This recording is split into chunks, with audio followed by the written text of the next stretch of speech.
Ya mungkin hari ini kita hanya melihat sebagian kebenaran, tapi ya semoga ketika kita semakin terus membaca, maka kebenaran-kebenaran itu terus dibukakan kepada kita. Ya mungkin hari ini ya saya ini lebih kebenaran yang ada dalam saya lebih banyak daripada 10 tahun yang lalu. Ya, saya 10 kan kita waktu itu sempat tuh kan ngetes ya. 10 tahun yang lalu itu kalau dibandingkan sekarang bedanya apa sih? Ya kan yang kita sama-sama ya waktu itu Charles. Ya kalau ingat sama siapa Kocan ya. Ya kan. Nah, bedanya apa gitu kan? Ya ada yang ini saya nggak tahu, oh saya baru tahu sekarang gitu kan. Nah, ini membuktikan bahwa ya kebenaran itu ya harus kita gali terus, harus kita baca terus gitu. Sehingga ya semakin kebenaran ini semakin bertambah di dalam kita. Kebenaran ini semakin ya kita eh, kita nikmati ya kan, tergarap di dalam kita. Amin. Amin. Dan menjadi pengalaman ya David ya. Oke, dari Amin. terus atau Axel ada aman gitu, saksian hidup. Belum ada? Iya. Oh, silakan. Iya. Apa ya tadi? Ya, perkenalan dulu tadi ya. Saya Charles, saya mahasiswa di Gading, di Tangerang. Apalagi ya, langsung saksian aja mungkin ya Kak. Ya, boleh. Saya singkat aja karena ya seperti yang kemarin juga saya jujur orangnya saya dari awal emang nggak suka baca gitu ya, apalagi novel atau komik atau apa, saya memang tidak suka baca gitu. Jadi apalagi kalau mengenai Alkitab ini, saya dari dulu ya bisa dibilang paling malas lah ya Alkitab, baca Alkitab, karena ya sulit dimengerti. Ya seperti yang Kak David juga tadi bilang ya, yang waktu itu 10 tahun yang lalu, jujur saya juga bahkan sampai akhir-akhir ini saya baru tahu gitu yang mengenai perbedaannya Yohanes sama Yohanes Pembaptis. Itu saya jujur baru ngeh juga. Ya cuman puji Tuhan karena ini sebenarnya saya juga yang program ini baru dikasih tahu ya dari om saya juga. Akhirnya baru ikut ke BC, habis itu ikut ini, dan ya puji Tuhan makin kesini semakin sering lah ya baca Alkitab, meskipun akhir-akhir ini saya kembali pasif lagi saya. Tapi ya semoga kedepannya kita semua masing-masing bisa lebih sering lagi ya, lebih merindukan Tuhan. Ya sekian dari saya. Amin. Tuhan. Nah, Pak Charles. Penting kita ada hati mau gitu ya. Axel ada? Apa ini? Tentang apa? Jadi kita ini yang sharing pengalaman hidup ya, gimana sampai sekarang, misalnya ya kuliah kita, terus juga, bagaimana kita belajar sama-sama mengasihi Tuhan gitu ya, yang membawa kita dikuduskan, yang disucikan gitu. Kalau Axel ada ya boleh di-sharingkan sedikit. Ya. Mungkin aku mengucap syukur atas wadah ini, Bible for It ini. Soalnya aku tuh ya dari kecil aku udah tahu Alkitab gitu kan. Baca sih agak jarang-jarang ya. Paling cuman kalau minggu-minggu aja gitu kan. Nah, terus mulai pandemi itu kan ada yang Bible course ya. Bible course kan tadinya aku pikir cuman kayak duduk dengerin firman aja gitu. Terus mulai ada yang kelompok gitu kan. Mulai setelah selesai Bible course 2 ternyata ada ini Bible for Youth ini. Kita baca Alkitab setiap hari. Ya ini juga menyelamatkan aku sih.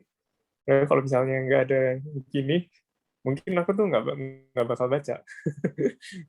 Jadi kayak ada motivasi gitu lah buat apa ikut baca Alkitab gitu kan.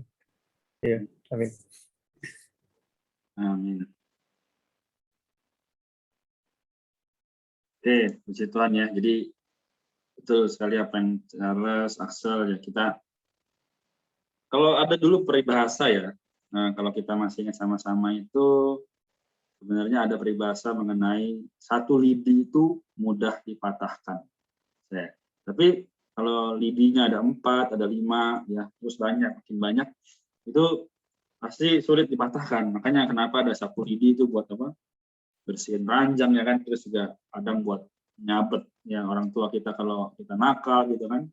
Ini itu apa? Kita benar-benar jadi disatukan, dikuatkan untuk apa? Mengalahkan dunia si jahat ini. Nah, tapi apa? Kita perlu berdoa. Kenapa? Untuk mendapatkan satu lidi aja itu perlu ya Tuhan memberikan hati yang lembut kepada orang-orang di sekitar kita. Yaitu teman, keluarga ya. Jadi Tuhan merahmati gitu. Amin. Kita mulai yuk, udah menit 15. Pak David boleh pimpin ya.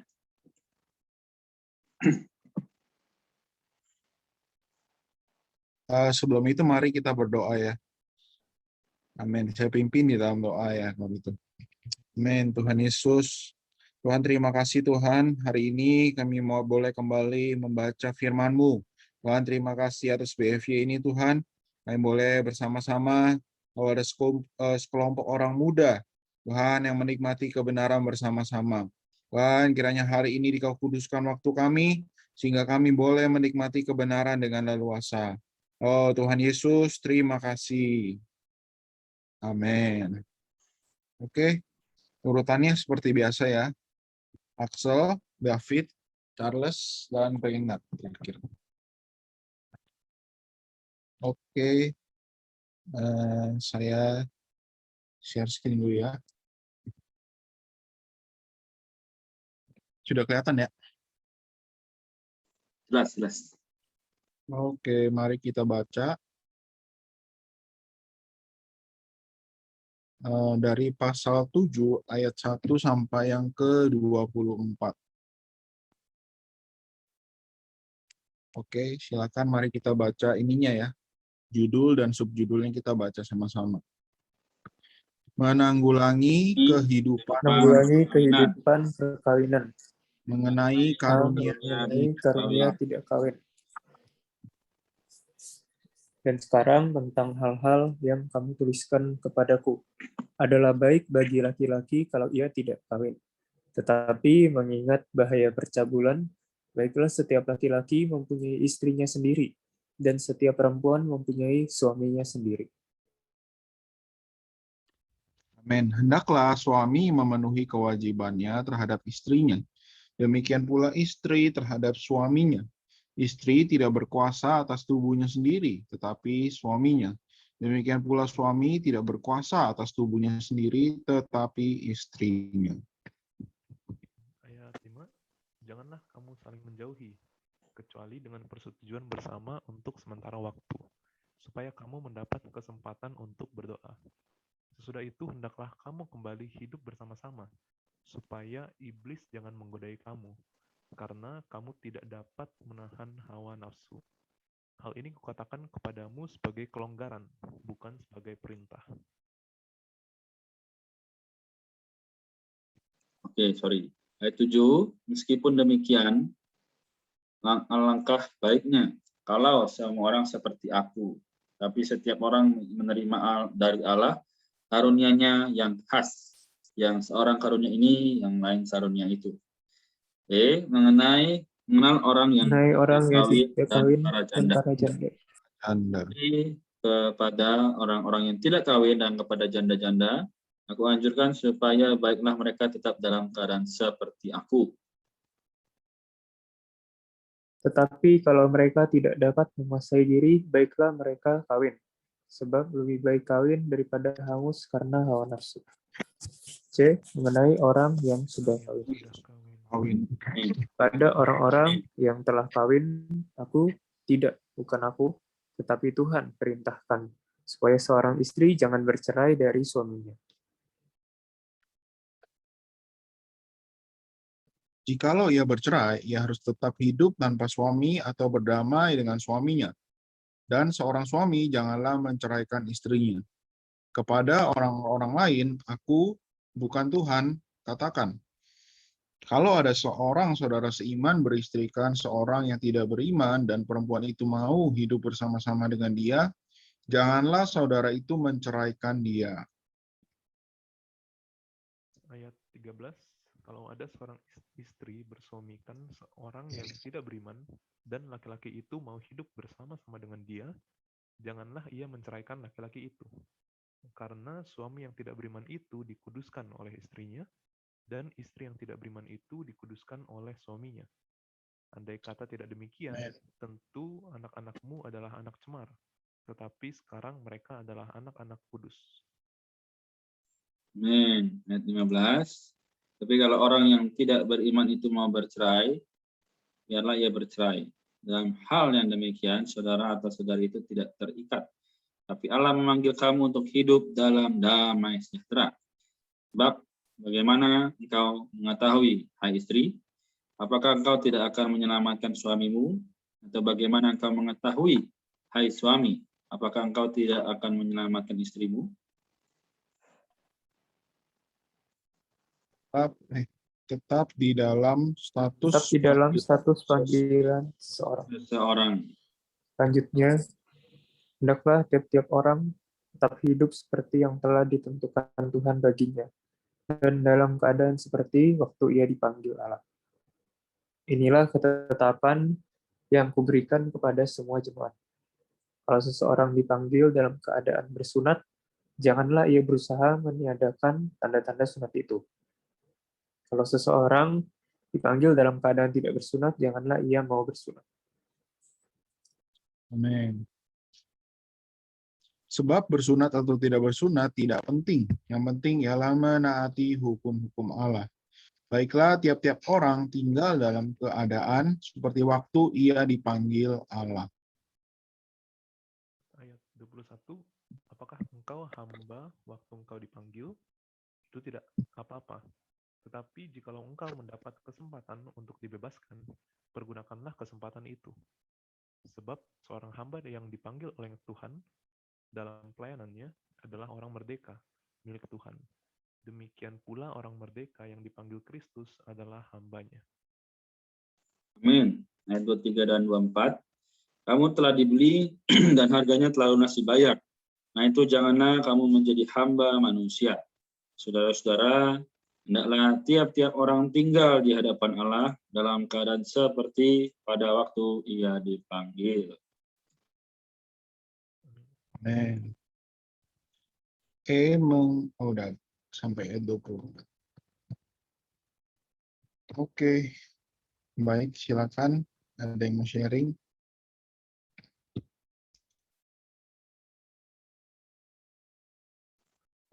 Amin. Ini pembacaan hari ini berat ya. Mungkin cuma Korena doang yang sudah mengalami ya. Belum ngalamin juga, baru berapa ya? 2 minggu. Iya, 2 minggu. Ya, seenggaknya sudah lah. Iya. Oke, mungkin kalau belum ada, saya izin bagi sedikit dulu ya. Jadi, saudara-saudara, kita tahu tadi bahwa, sorry ya, yang dibahas ini kan mengenai bagaimana menanggulangi kehidupan perkawinan, mengenai karunia tidak kawin, lalu mengenai orang yang tidak kawin dan para janda, mengenai orang yang sudah kawin, lalu tetap di dalam status panggilan seseorang. Nah, di sini kita lihat bahwa sebenarnya Rasul Paulus ingin menasihati kita hari ini. Nah, jadi sebenarnya kalau kita lihat juga, ini bukan hanya sebagai urutan suami istri di kehidupan dunia. Tapi dalam kehidupan rohanian, nanti kita masuk kitab Efesus ya, di situ dikatakan pasal 5 mengenai suami istri juga Kristus dan jemaat, yaitu Kristus dan gereja. Ya, jadi Kristus sebagai mempelai laki-laki, kita gereja sebagai mempelai perempuan, apa? Harus memiliki kekudusan gitu ya. Jadi bahkan kita dibilang apa, dibasuh dengan air firman yang murni begitu.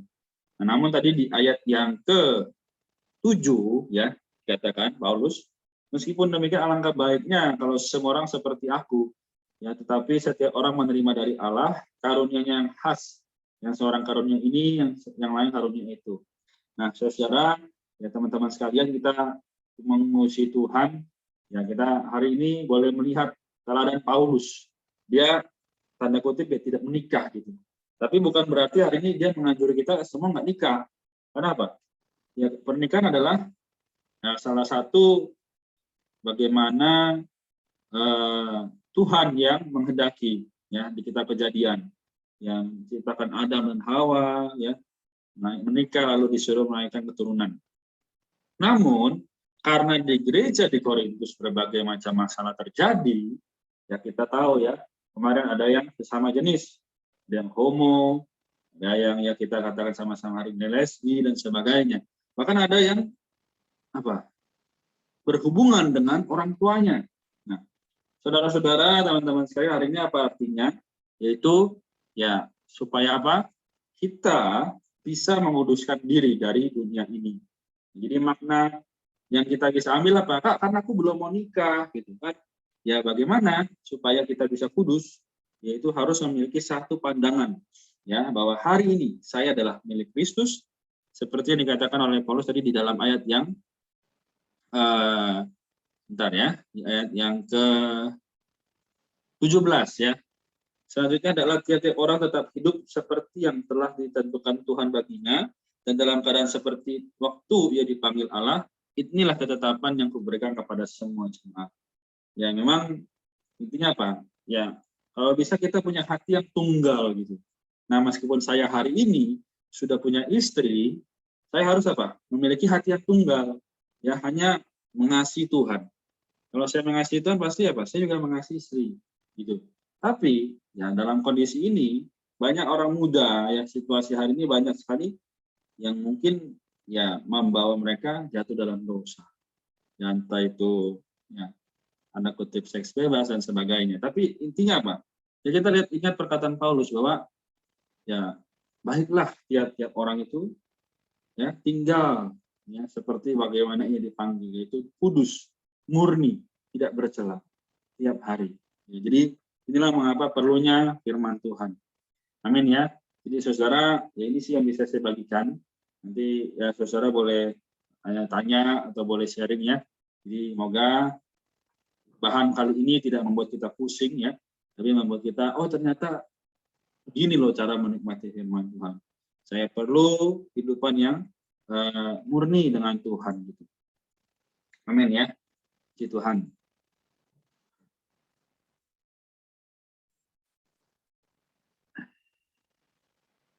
Dari yang lain gimana? Akan. Ya, mau tanya boleh ya. Nah kan tadi saya udah berpengalaman 2 minggu nih.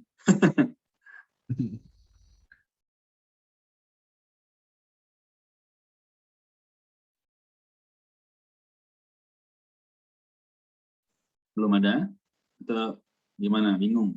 Bingung yang mana? Ya agak susah. Yang mana yang bingung? Charles udah mantap ini, udah ngerti ya. Jempol. Kalau kayak bingung sih enggak juga ya. Cuman belum ada pengalaman aja gitu. Yeah. Jadi nggak tahu. Jadi ini baru semacam doktrin doang, belum realitas ini. Iya. Oke, nggak apa-apa.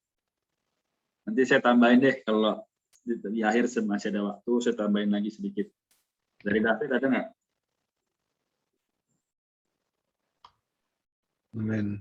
Kalau aku sih hari ini aku menikmati ya bahwa memang perkawinan itu adalah kehendak Allah sebermula ya kan. Dari kitab Kejadian Allah pun sudah menyuruh, ini adalah perintah Allah gitu kan di ayat Kejadian pasal 1 ayat yang ke-26.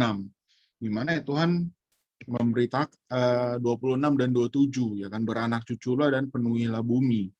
Nah, inilah ya sebenarnya perintah Tuhan gitu. Tapi kenapa Paulus perlu memberitakan ini lagi kepada gereja di Korintus? Ya kan, karena gereja di Korintus ini ya banyak jemaatnya itu ya kehidupannya tidak tepat gitu di dalam perkawinan. Ya sehingga Paulus ini perlu memberitakan perkara ini, bahwa kehidupan orang di Korintus ya jatuh itu ke dalam perkara ekstrim. Ya kan, di sana ya yang tidak kawin, tapi yang yang kawin ya sembarangan, ya kan. Dan banyak kehidupan perkawinan mereka itu yang tidak tepat gitu, sehingga ya Paulus perlu memberitakan perkara ini. Ya hari ini dalam perkara perkawinan, meskipun ya saya belum masuk ke dalamnya, ya, tapi di sini saya mau sharingkan firman Tuhan bahwa perkara perkawinan ini ya adalah perintah Tuhan gitu. Tetapi ada karunia-karunia tertentu, ya kan, yang membuat seorang itu tidak kawin. Contohnya seperti Paulus gitu kan. Paulus di Alkitab ya tidak diberitakan bahwa dia kawin, ya kan. Nah, kemudian apa yang tadi Koreana sharingkan juga baik ya, bahwa baiklah kita itu tetap di dalam panggilan kita sebagai orang Kristen. Ya, sebagaimana kita ini orang Kristen ya, seperti itulah ya kan, kita harus tetap berpegang pada iman kita gitu, bahwa orang Kristen adalah orang yang terus menguduskan dirinya, ya kan, yang terus menaati hukum-hukum Allah. Di sana tadi dikatakan kan di ayat yang ke berapa tadi ya, di mana kita perlu hidup untuk menaati hukum-hukum Allah gitu. Tadi bilang ya itu. Ada yang bisa bantu tadi ayatnya di mana ya?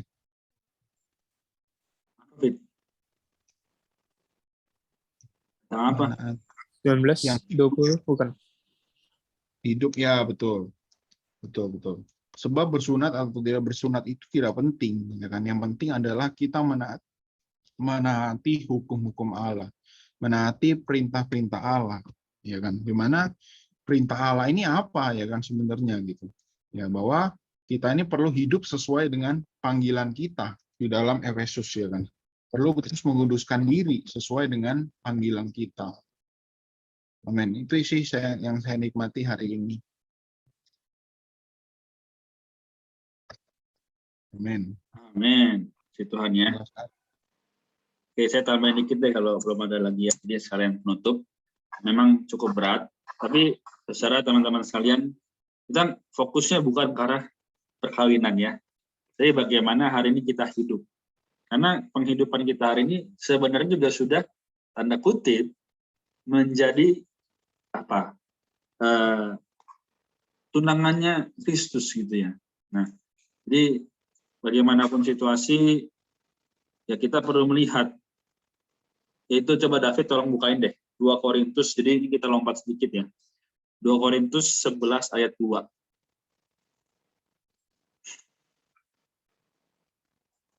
Oke, kita baca sama-sama ya.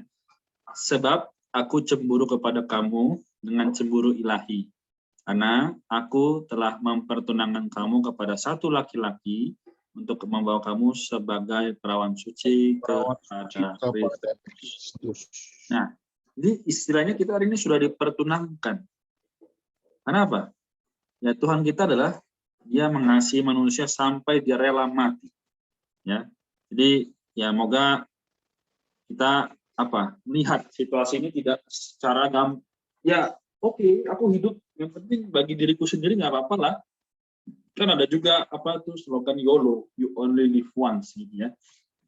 Tapi ketika kita menganggap bahwa yang penting saya hidup senang-senang ya, ada juga perkataan bagaimana orang Kristen itu hari ini ya diselamatkan ya nanti mati masuk surga, belum tentu.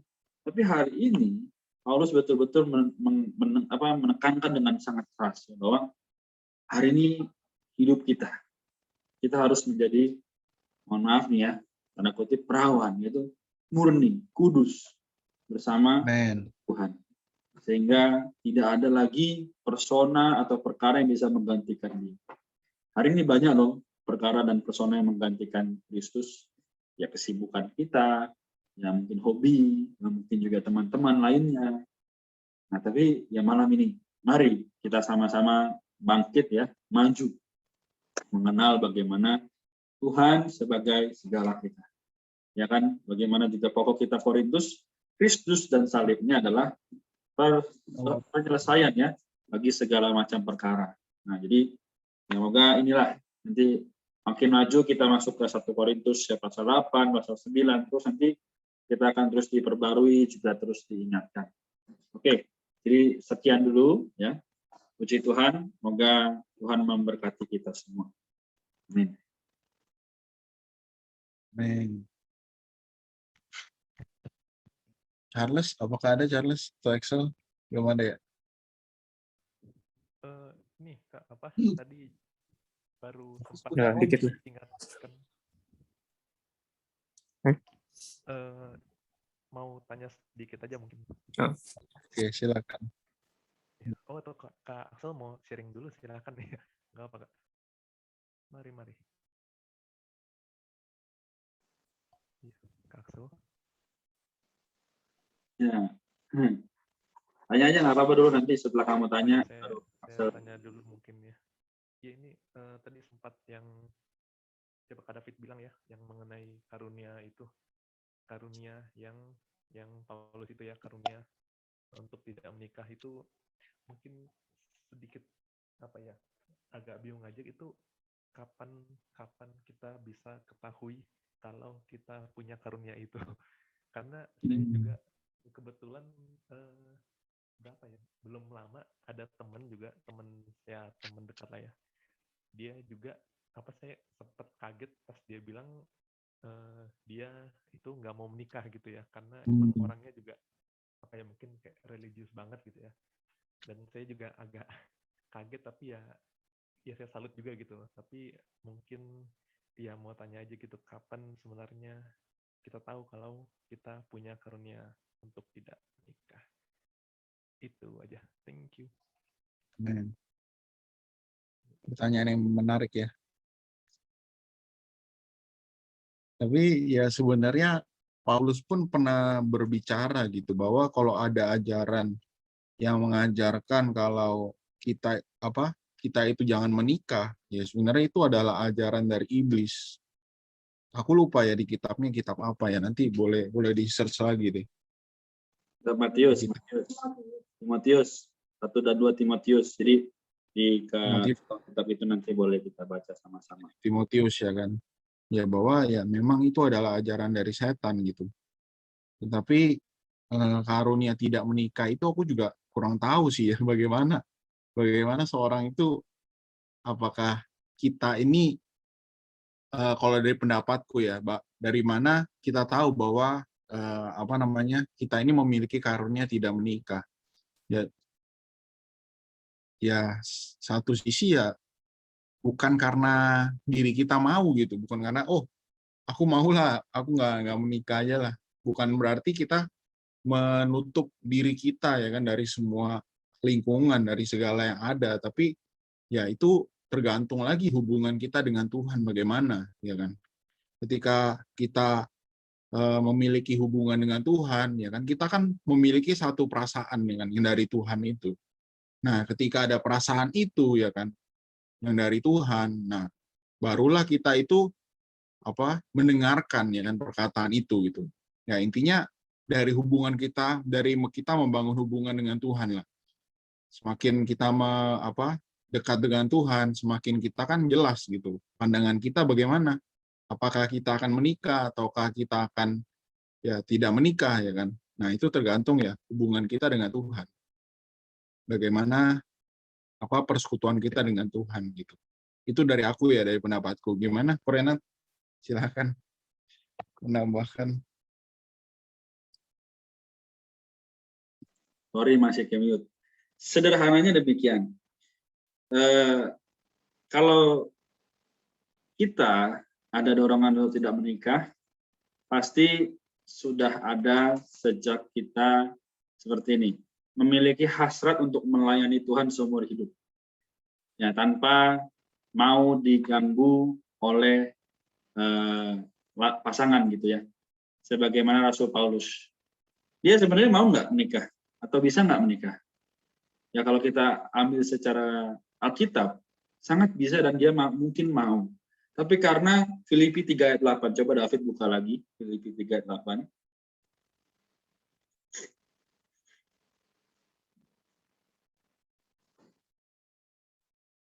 Nah, di situ kan Paulus bilang, ya kita ini ambil banyak referensi ya.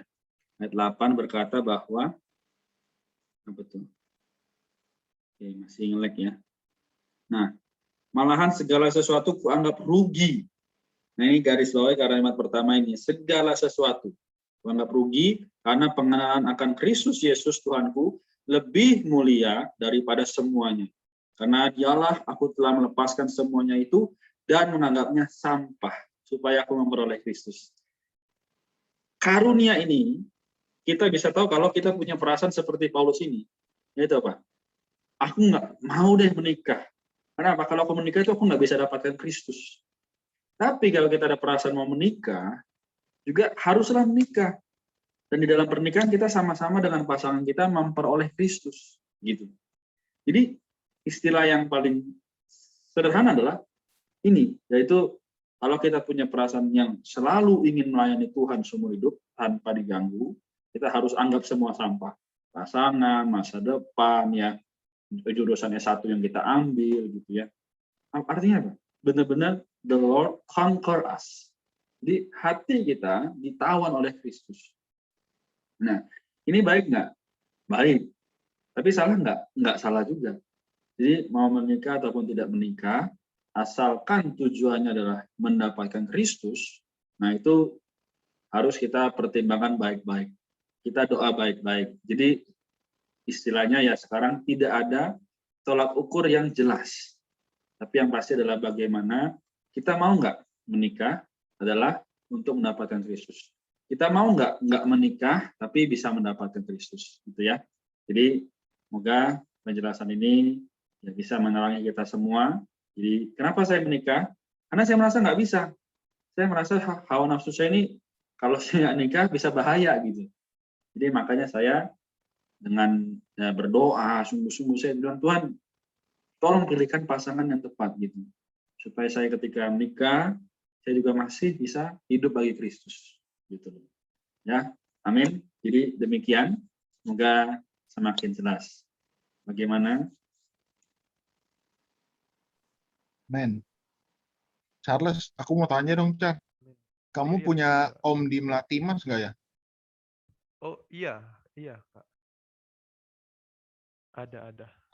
Namanya Yohanes Komas ya, kalau nggak salah ya. Sebentar Kak. Joshua Rico sepertinya Kak.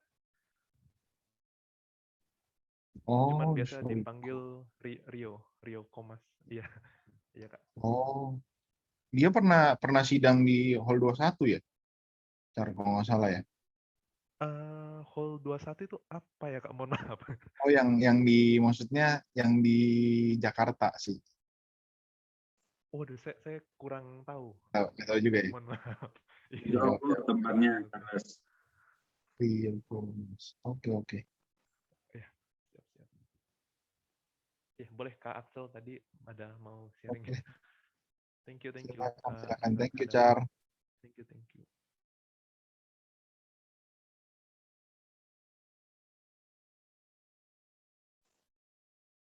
Bagaimana, Axel?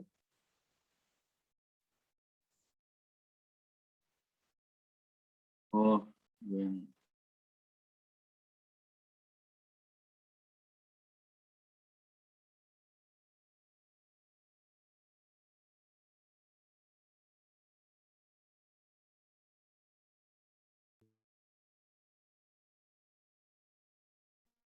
Udah apa?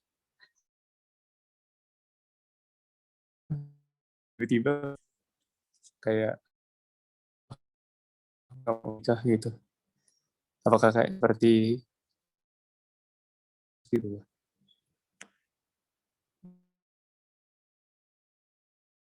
Gimana Sal? Maksudnya udah punya ketertarikan? Eh, Jangan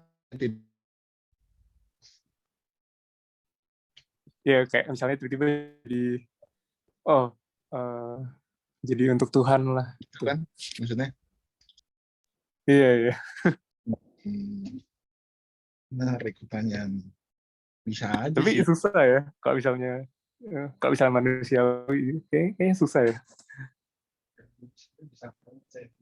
Nah, bisa aja sebenarnya kalau misalkan yang tadi kalau siapa Korenat bilang kan, kalau apa lu punya, maksudnya punya apa lawan jenis, apa punya kesukaan sama lawan jenis itu ya kan, tapi ketika kamu apa melayani Tuhan, kamu sampai mau meninggalkan semuanya ya kan lawan jenis itu, bisa aja ya kan untuk memilih kamunya itu. Kalau kamu bener-bener ya Oke. udah nggak kepikiran dia lagi gitu ya dalam tanda kutip. Kayak kamu mau melayani Tuhan aja gitu ya. Tapi kalau kamu melayani Tuhan tapi masih mikirin juga, ya mendingan kamu ya tetap menikah aja ya. Jangan masih kepikiran juga. Karena nggak salah juga sih menikah. Nggak nggak apa-apa juga gitu. Gimana kok? Oke. Wah, tadi kan saya keputus. Oh gini, gimana sih? Jelasin lagi Sal. Ya, jadi eh, aku pernah dengar berita gitu kan, kalau misalnya eh, karunia tidak menikah itu, kalau misalnya kita dari kayak misalnya dari sekarang atau dari dulu gitu, kayak nggak ada ketertarikan Oke,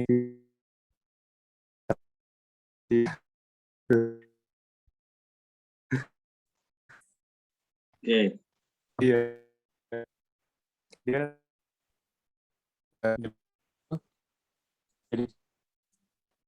jadi mau meninggalkan semuanya gitu. oke. Jadi intinya adalah kita tahu bahwa kita nggak ada ketertarikan karena kita mau meninggalkan semuanya, gitu ya. Oke. Ya, itu juga bisa salah satu tolak ukur. Nah, tapi jangan berarti, karena gini ada juga yang salah kaprah, dia nggak ada ketertarikan sama lawan jenis, dia malah tertariknya sama sesama jenis. Nah, ini yang bahaya.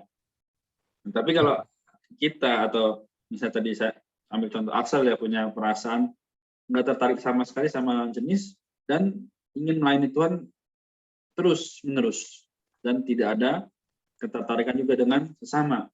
Nah itu juga bisa dianggap sebagai bagaimana namanya ya mau hidup hanya bagi Tuhan.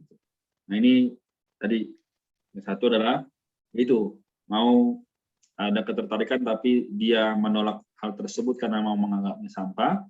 Atau satu lagi yang seperti Axel bilang tadi yaitu tidak ada ketertarikan. Nah, karena sudah menganggap Kristus itu sebagai yang wah sempurna luar biasa dan harus menjadi yang utama. Jadi itu juga bisa menjadi salah satu tolak ukur ya. Amin. Tuhan. Ya. Oh ya, aku ini cuma nanya ya. Iya. Penasaran. Ya. Kan kamu dengar dari orang juga kan?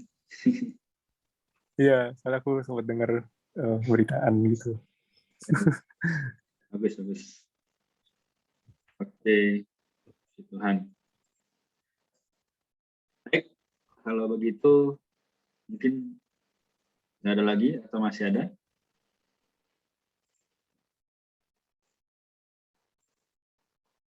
Selamat, nggak ada ya? Oke, mungkin saya tutup ya. Amin. Oke, baik ya. Tadi kayaknya udah kesimpulan ya, udah doa. Oh iya, kita belum doa ya. Jadi, mari kita berdoa ya, terakhir sebelum menutup. Amin. Oke, bisa bebas berdoa ya. Siapapun boleh mulai doa.